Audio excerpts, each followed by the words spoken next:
13 जून 2025 रोजी 4:30 ते 5 वाजेच्या सुमारास खरीप हंगामासाठी शेतात मशागत करत असलेल्या तालुक्यातील एका 60 वर्षीय शेतकऱ्याच्या अंगावर वीज कोसळल्यानं जागीच मृत्यू झाल्याचा दुर्दैवी आणि धक्कादायक घटना शिरपूर तालुक्यातील आडे शिवारात घडली आहे। नथू हार्दिक सानेर वय वर्ष 60 राहणार ताजपुरी तालुका शिरपूर असं वीज पडून मृत्यू झालेल्या शेतकऱ्याचं नाव आहे।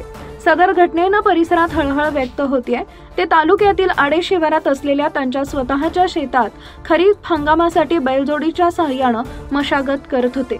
दरम्यान शेती काम सुरू असतानाच त्यांनी औत थांबवत ते बांधावर ठेवलेल्या हंड्यातील पाणी पिण्यासाठी झुकले तेव्हा अचानक आकाशात विजांचा कडकडाट सुरू झाला। त्यात त्यांचा अंगावर वीज कोसळली आणि या घटनेत नथू सनेर यांचा जागीच मृत्यू झाला। सदर घटना घडतानाच आजूबाजूचे शेतकरी व ग्रामस्थ घटनास्थळी धावले आणि त्यांनी त्वरित थाळनेर पोलीस ठाण्याच्या कर्मचाऱ्यांना माहिती दिल्यानं अधिकारी व कर्मचारी यांनी धाव घेत घटनास्थळी दाखल झाले।